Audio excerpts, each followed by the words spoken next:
স্বরাষ্ট্র উপদেষ্টা lieutenant general অবসরপ্রাপ্ত মোহাম্মদ জাহাঙ্গীর আলম চৌধুরী জানিয়েছেন, চিহ্নিত অপরাধী ও সন্ত্রাসী ধরতে এখন থেকে বিশেষ বা চিরুনি অভিযান পরিচালনা করা হবে। তিনি বলেছেন, রাজধানীর মিটফোর্টের হত্যাকাণ্ডের বিচার দ্রুত বিচার ট্রাইব্যুনালে নেওয়ার পদক্ষেপ নেওয়া হচ্ছে। ইতিমধ্যে খুলনার হত্যাকাণ্ডের একজনকে গ্রেপ্তার করা হয়েছে।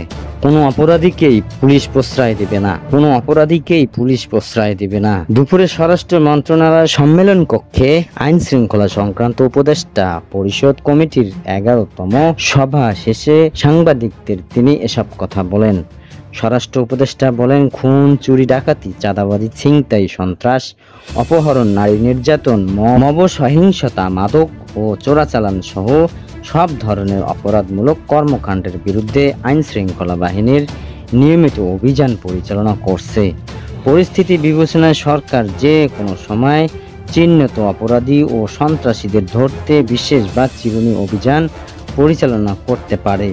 এক্ষেত্রে সাধারণ জনগণ সহ সবার সহযোগিতা একান্ত কাম্য। আইন শৃঙ্খলা সরকার জনশৃঙ্খলা ও জননিরাপত্তা বিঘ্নকারী যে কোনো কার্যক্রম কঠোর হস্তে দমন করবে বলে জানান তিনি।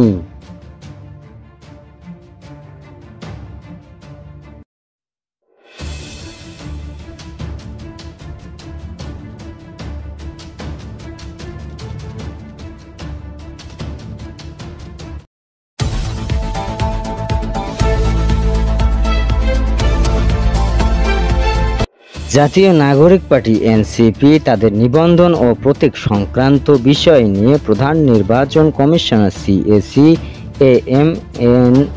এএম নাসির উদ্দিনের সঙ্গে বৈঠক করেছে। এতে নির্বাচনী পরিচালনা বিধিমালা প্রতীকের তফসিল থেকে নৌকা প্রতীকটি বাদ দেওয়ার দাবি জানিয়েছে দলটি। একই সঙ্গে শাপলা প্রতীক ইসির তালিকায় যুক্ত করার দাবি জানানো হয়েছে। আজ রবিবার আগারগাঁও নির্বাচন ভবনের প্রধান নির্বাচন কমিশনার সিএসি এম নাসির উদ্দিনের সঙ্গে বৈঠকে প্রথম দাবি জানায় এনসিপি। বৈঠক শেষে সাংবাদিকদের এই তথ্য জানান এনসিপি যুগ্ম সদস্য সচিব জহিরুল ইসলাম মুসা। বৈঠকে দলের মুখ্য সমন্বয়ক নাসির উদ্দিন পাটোয়ারির নেতৃত্বে আরও অংশ নেন উত্তরাঞ্চলের মুখ্য সংগঠক সার্জিস আলম ও দক্ষিণ অঞ্চলের মুখ্য সংগঠক হাসনাত আবদুল্লাহ ও যুগ্ম অভিযোগকারী খালিদ সাইফুল্লাহ। তিনি বলেন, যেহেতু আওয়ামী লীগের নিবন্ধন স্থগিত হয়েছে, তাই নিবন্ধন স্থগিত থাকা দলের প্রতীক তফসিলে থাকতে পারে না। তাই গত তফসিলের সংশোধনের জন্য যে প্রস্তাব আইন মন্ত্রণালয়ে পাঠিয়েছে ইসি, সেখান থেকে নৌকা প্রতীকটি বাদ দেওয়ার আইনি ভিত্তি আমরা ইসির কাছে তুলে ধরেছি। সিএসি বলেছেন, তারা বিষয়টি পর্যালোচনা করে যথাযথ ব্যবস্থা নেবে।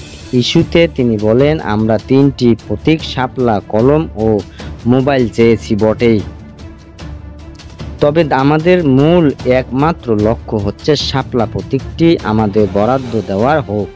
তিনি জানান, যদি এর আগে নাগরিক ঐক্য শাপলা প্রতীক চেয়েছিল তবে নিবন্ধনের সময় তারা কেতলি প্রতীক পেয়েছে। এখন তারা যদি নতুন প্রতীক চায় তাহলে নিয়ম মাফিক নতুন আবেদন করতে হবে। সেখানে নতুন রাজনৈতিক দল হিসাবে আইনি দিক থেকে তারা তুলনামূলক সুবিধাজনক অবস্থানে আছে বলে জানান তারা। প্রতিনিধি দল জানান, প্রতীক তালিকা থেকে শাপলা বাদ দেওয়া তারা গভীর উদ্বেগ প্রকাশ করেছে এবং তা ফিরিয়ে আনার দাবি জানিয়েছে। কমিশন বিষয়টি আলোচনার মাধ্যমে দেখবে বলে আশ্বস্ত করেছে। এদিকে শাপলা ছাড়া বিকল্প কোনো অপশন তাদের নাই বলে জানিয়েছেন নাসির উদ্দিন পাটোয়ারি।